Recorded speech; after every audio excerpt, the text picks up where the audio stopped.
پارہ نمبر 20 سورۃ العنکبوت آیت نمبر 8۔ الحمد للہ وکفی والصلاة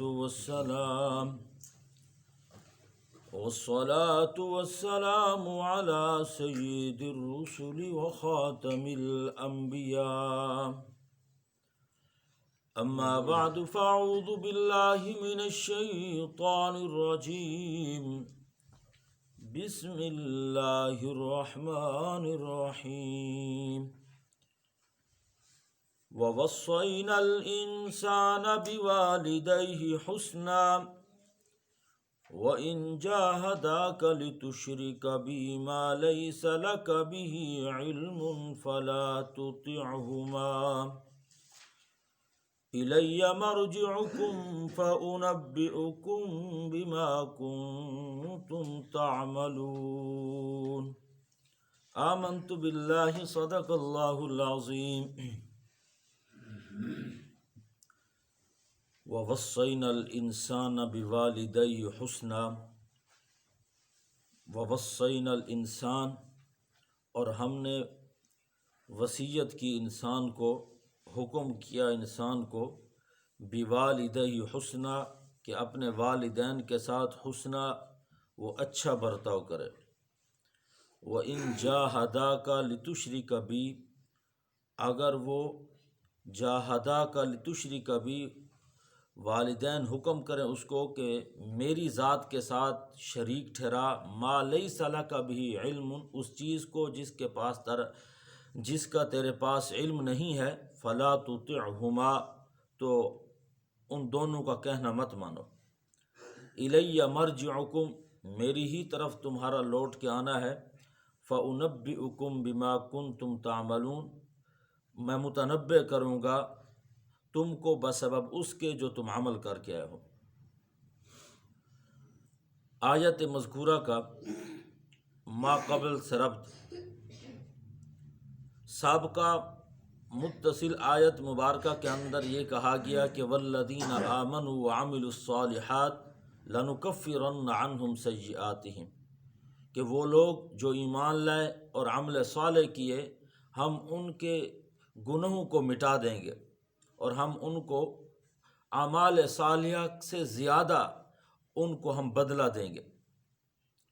اب ربط کا محاصل یہ نکلا کہ ما قبل میں ایمان کا تذکرہ تھا، اور آیت مذکورہ کے اندر ایمان کے بعد ابتلاء اور آزمائش کا تذکرہ ہے۔ جیسا کہ اس آیت مبارکہ کا سبب نزول سے بات واضح ہو رہی ہے۔ سبب نزول حضرت سعد بن ابی وقاص رضی اللہ تعالی عنہ ہیں، ان کے بارے میں یہ آیت مبارکہ نازل ہوئی۔ حضرت سعد بن ابی وقاص، حضرت سعد کا نام سعد ہے، کنیت ابو الاسحاق ہے۔ سعد بن ابی وقاص ان کو کہا جاتا ہے، باپ کا نام مالک تھا، یعنی سعد بن مالک، مگر ان کی کنیت ابو الوقاص تھی۔ سعد بن ابی وقاص رضی اللہ تعالی عنہ، ان کے بارے میں یہ آیت مبارکہ نازل ہوئی۔ سعد بن ابی وقاص رضی اللہ تعالی عنہ اپنے بارے میں کہا کرتے تھے، انا ثلث الاسلام، میں اسلام کا تیسرا حصہ ہوں، مطلب یہ ہے کہ تیسرے نمبر پر اسلام لانے والا میں ہوں۔ تو بعض تفسیروں میں یہی قول ذکر کیا گیا ہے کہ تیسرے نمبر پر اسلام قبول کرنے والے حضرت سعد بن ابی وقاص رضی اللہ تعالی عنہ ہیں۔ بعض تفسیروں میں ان کا نمبر چوتھا نمبر ان کا ذکر کیا گیا کہ چوتھے نمبر پر اسلام قبول کرنے والے ہیں، اور بعض تفاسیروں میں 5ویں نمبر پر ان کے اسلام قبول کرنے کا ذکر ہے، مگر ہیں یہ اسلام کے اول لوگوں میں سے۔ یہ خود فرماتے ہیں انا ثلث الاسلام، میں اسلام کا تیسرا حصہ ہوں، یعنی تیسرے نمبر پر میں اسلام لایا تھا۔ اس کی تشریح مفسرین نے کچھ یوں آپس میں اقوال مختلفہ کی تطبیق دی، مطابقت پیدا کی، کہ تیسرے نمبر پر وہ اس طرح کہ جناب سیدنا صدیق اکبر رضی اللہ تعالی عنہ آزاد مردوں میں سے سب سے بڑے عمر کے ایمان لانے والے جناب سیدنا صدیق اکبر ہیں، اور آزاد میں سے بچوں میں حضرت علی المرتضیٰ رضی اللہ تعالی عنہ ہیں، اور آزاد میں سے تیسرے نمبر پر اسلام لانے والے یہ حضرت سعد بن ابی وقاص رضی اللہ تعالی۔ تو اس اعتبار سے ان کا تیسرا نمبر ہے آزاد اور بڑی عمر والوں میں سے۔ جنہوں نے کہا نہیں تیسرے نہیں چوتھے پر ایمان لائے، انہوں نے مردوں کا اعتبار کیا ہے کہ پہلے نمبر پر حضرت سیدنا صدیق اکبر ہیں، دوسرے نمبر پر حضرت علی المرتضیٰ ہیں، تیسرے نمبر پر ایک غلام ہے زید بن حارثہ، ان کے بعد چوتھے نمبر پر مردوں میں حضرت سعد بن ابی وقاص رضی اللہ تعالی عنہ اسلام لانے والے۔ اور جن مفسرین نے کہا کہ پانچویں نمبر پر اسلام لانے والے ہیں، انہوں نے پہلے جو اشخاص ہیں مثلا حضرت ابو بکر صدیق، حضرت علی المرتضیٰ، زید بن حارثہ اور حضرت خدیجۃ الکبریٰ رضی اللہ تعالی عنہا کو شامل کر کے پانچویں نمبر پر اسلام لانے والے حضرت سعد بن ابی وقاص رضی اللہ تعالی عنہ کا نام لیتے ہیں۔ بہرحال حضرت سعد بن ابی وقاص رضی اللہ تعالی عنہ، ان کا نام اسحاق ہے، کنیت ابو الاسحاق ہے، ان کا نام سعد ہے، کنیت ابو الاسحاق ہے، والد کا نام مالک ہے اور کنیت ابو الوقاص ہے۔ جبکہ تفسیر ذخیرۃ الجنان فی فہم القرآن والے یوں بھی درج فرما دیتے ہیں کہ وقاص ان کے دادا کا نام ہے، مگر اکثر مفسرین یہی بولتے ہیں کہ وقاص گویا کہ ابو الوقاص یہ کنیت ہے مالک کی، جو کہ باپ ہے حضرت سعد رضی اللہ تعالی عنہ کے دادے کا نام وقاص نہیں ہے۔ یہ فاتح ایران بھی ہیں، یہی وہ تھے جنہوں نے سمندر میں گھوڑے دوڑا دیے تھے، یہی سعد بن ابی وقاص رضی اللہ تعالی عنہ۔ اور یہ ان خوش قسمت صحابہ کرام رضوان اللہ تعالی علیہم اجمعین میں سے ہیں جن کو عشرہ مبشرہ کہا جاتا ہے، کہ جن کو ایک ہی مجلس میں نبی پاک صلی اللہ علیہ وسلم نے دنیا میں کہا کہ آپ بھی جنتی آپ بھی جنتی، ایک ہی مجلس میں 10 افراد کو، ان میں یہ سعد بن ابی وقاص رضی اللہ تعالی عنہ۔ اور ان کی بہت بڑی فضیلت ہے، ایسی فضیلت کہ جو کسی اور کو حاصل نہیں ہے۔ مثلا یہ سعد غزوہ احد میں نبی پاک صلی اللہ علیہ وسلم کے ساتھ شریک تھے، تو کافر دوسری طرف سے ایک کافر بہت حملہ کرتے ہوئے مسلمانوں پہ وار کرتے ہوئے آگے آ رہا تھا۔ نبی پاک صلی اللہ علیہ وسلم نے فرمایا ارمی یا سعد، ارمی یا سعد فداک ابی و امی، ارمی یا سعد، تیر پھینک اے سعد، تیر پھینک اے سعد، فداک ابی و امی، میرا ماں باپ آپ پر قربان ہوں۔ حضرت علی المرتضیٰ رضی اللہ تعالی عنہ اس حدیث کے راوی ہیں، وہ فرماتے ہیں کہ یہ اعزاز صرف سعد بن ابی وقاص کو ہے، باقی سب کو ایک یہی بولتے ہیں کہ ہمارا ماں باپ ہمارا سب کچھ آپ پر محبوب قربان ہو، مگر سعد بن ابی وقاص وہ عظیم شخصیت ہے جن کو حضور نے یہ کہا ہے فداک ابی و امی، سعد میرے ماں باپ آپ پر قربان ہوں۔ بہت بڑا یہ مقام ہے، اور حضور صلی اللہ علیہ وسلم نے یہی سعد بن ابی وقاص رضی اللہ تعالی عنہ کے لیے مستجاب الدعوات ہونے کی دعا کی ہے کہ یا اللہ یہ جو بھی دعا مانگے ان کی دعا رد نہ ہو، دعا قبول ہو۔ مستجاب الدعوات تھے یہ سعد بن ابی وقاص رضی اللہ عنہ۔ چنانچہ انہوں نے بہت سے دعائیں مانگی ہیں، جو ہی مانگی اسی وقت نبی پاک صلی اللہ علیہ وسلم کی دعا کا اثر ہے، اسی وقت دعا قبول ہوگی۔ یہاں تک ایک روز مدینہ میں ایک آدمی ایک ناکہ پر اونٹنی پر سوار تھا، لوگ اس کے ارد گرد ایک جلوس کی شکل میں تھے۔ حضرت علی المرتضیٰ رضی اللہ تعالی عنہ کی شان میں وہ بندہ گستاخی کر رہا تھا۔ حضرت سعد بن ابی وقاص رضی اللہ تعالی عنہ کو آواز پہنچی کہ یہ کیا مسئلہ ہے، اتنا شور و غل آ رہا ہے، اور ایک بندہ سواری پر سوار ہے، باقی ایک جلوس کی شکل میں ہیں۔ حضرت سعد بن ابی وقاص رضی اللہ تعالی عنہ وہاں پہنچتے ہیں تو وہ حضرت سعد کو دیکھ کر مزید حضرت علی المرتضیٰ رضی اللہ تعالی عنہ کی شان میں گستاخانہ جملے بولنے لگا۔ اسی وقت حضرت سعد بن ابی وقاص رضی اللہ تعالی عنہ نے دعا کے لیے ہاتھ کھڑے کی اور اللہ سے عرض کی یا الہی اس بندے کو اسی اونٹنی پر نشان عبرت بنا، جتنے لوگ اس کے ساتھ آئے ہوئے سب اس کا تماشا دیکھ کر جائیں۔ بس دعا کے لیے جو ہاتھ اٹھے تھے وہ ہاتھ ابھی نیچے نہیں آئے تھے۔ مفسرین فرماتے ہیں کہ اسی وقت وہ اونٹنی بتکی، متحرک ہوئی، ہلی، اس نے ایسا جھٹکا دیا کہ وہ جو بیٹھا تھا نبی حضرت علی المرتضیٰ رضی اللہ تعالی عنہ کی شان میں گستاخی کر رہا تھا، وہ اوپر سے اچھلا، نیچے گرا، ایسے گرا کہ اس کی گردن ٹوٹ گئی، اسی وقت وہ مر گیا۔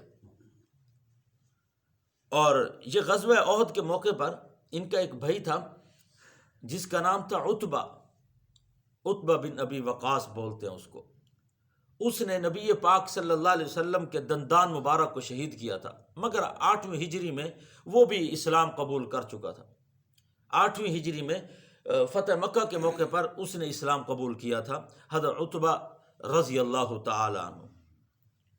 یہی ساتھ بولتے ہیں کہ میں اس جب بھائی کو دیکھتا میرا خون کھولتا تھا کہ میں اس کا کس طرح سر قلم کروں، مگر میں موقع نہیں پا سکا، ورنہ میں اس کا سر ضرور قلم کرتا، جو اس نے میرے محبوب صلی اللہ علیہ وسلم کے ایسے موقع پر دندان شہید کیے تھے۔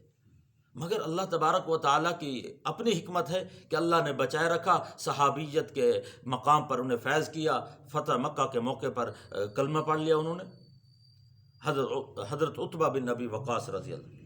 اور حضرت سعد فرماتے اسی لڑائی کے اندر، اسی جنگ کے اندر نبی پاک صلی اللہ علیہ وسلم نے جب مجھے یہ فرمایا نا، انتہائی اس وقت گویا کہ پریشانی کا عالم تھا، حضور نے فرمایا ارمی یا سعد فداک ابی و امی، میرا ماں باپ آپ پر قربان ہو، آپ تیر چلائیں۔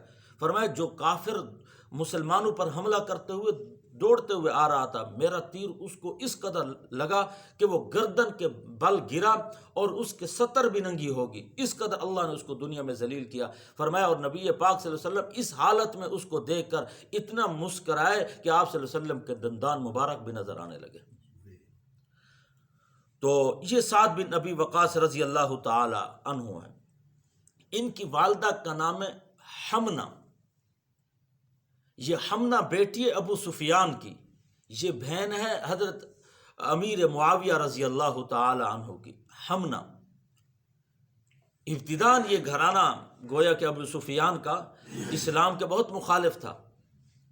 تو جب حمنہ کو پتہ چلا کہ میرا بیٹا سعد بن ابی وقاص، یہ ابی وقاص جو تھا یعنی جس کا نام مالک تھا، یہ فوت ہو گئے تھے، حمنہ کو پتہ چلا کہ میرا بیٹا جو ہے سعد، اس نے آبا و اجداد کے دین سے منہ موڑ لیا ہے اور دین محمدی کا کلمہ پڑھ لیا ہے۔ محلے کے لوگ، علاقے کے لوگ دوڑتے ہوئے آئے اس حمنہ کے پاس، بولے کہ سعد تو یہ کام کر رہا ہے، اپنے آبا و اجداد، تم تو سردار کی بیٹی ہو، ابو سفیان کی بیٹی ہو، امیر معاویہ کی تو بہن ہے، تمہارے تو کہیں چرچے ہیں، اور تمہارے گھر کے اندر یہ کام ہو رہا ہے کہ تمہارے آبا و اجداد کے دین کو چھوڑا جا رہا ہے۔ سعد نے تو کلمہ پڑھ لیا محمد رسول اللہ کا۔ حمنہ کے پاس سعد بن ابی وقاص کی، سعد کی والدہ کے پاس محلے کے لوگ آئے ورغلانے کے لیے۔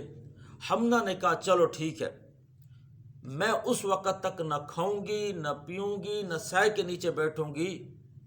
بعض مفسرین نے تو یہاں تک لکھے کہ گلی کے بیچ میں وہ سو جاتی تھی، اور اس نے یہ قسم اٹھا لی اور بولنے لگی کہ جب تک سعد اپنے آبا و اجداد کے مذہب اور دین پر نہیں آتا، میں اس وقت تک نہ کچھ کھاؤں گی نہ پیوں گی۔ سعد بن ابی وقاص رضی اللہ تعالی عنہ کو بلایا گیا۔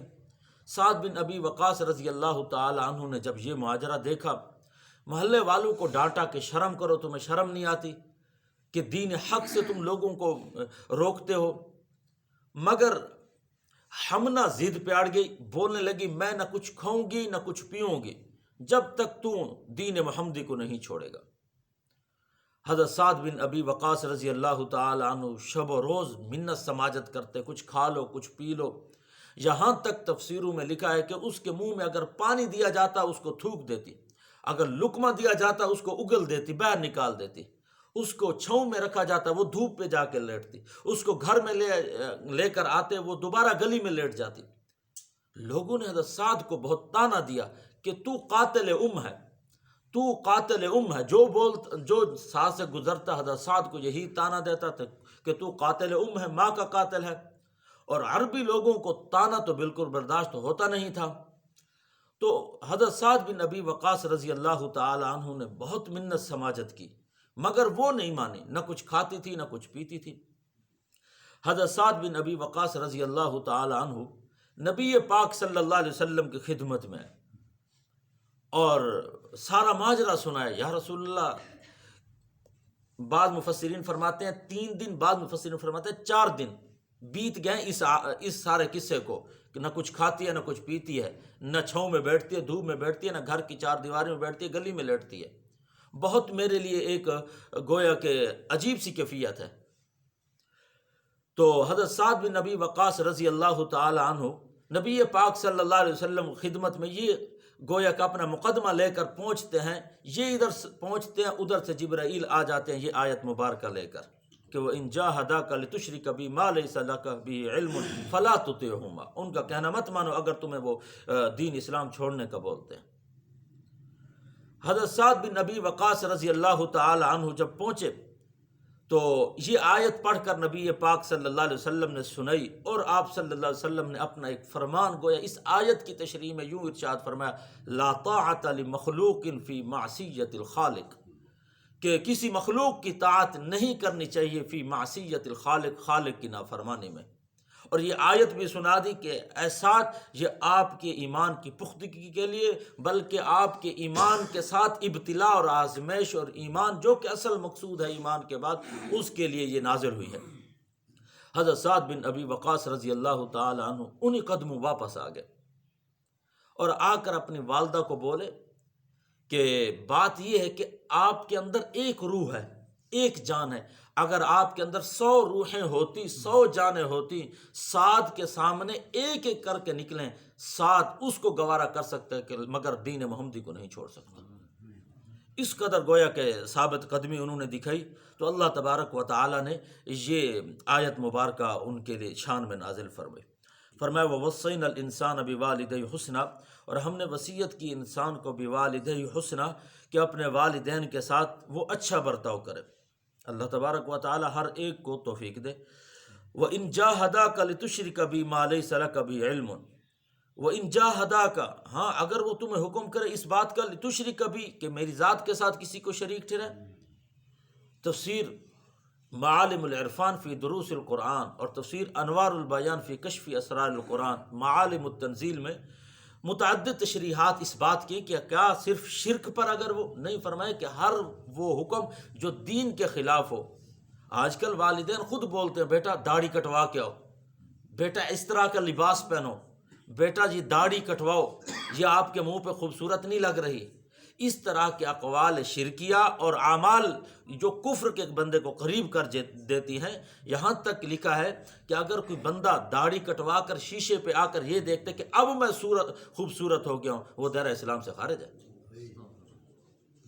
اگر یہ داڑھی منہ کی زینت نہ ہوتی، خوبصورتی نہ ہوتی، کبھی بھی اللہ تبارک و تعالی اپنے احسن حسین جمیل نبی پاک صلی اللہ علیہ وسلم کے منہ مبارک پر نہ لاتے. یہ تو مردوں کی زینت ہے.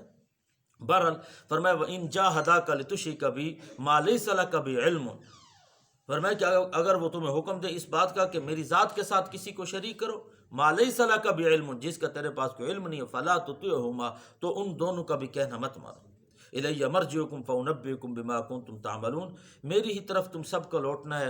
فَأُنَبِّئُكُمْ بِمَا كُنْتُمْ تَعْمَلُونَ، پھر میں متنبع کروں گا، باخبر کروں گا تم کو، بِمَا كُنْتُمْ تَعْمَلُونَ، بسبب اس کے کہ جو تم عمل کرتے رہے ہو. وصلی اللہ تعالی علی خیر. بسم اللہ الرحمن الرحیم. الحمد للہ حمدا کثیرا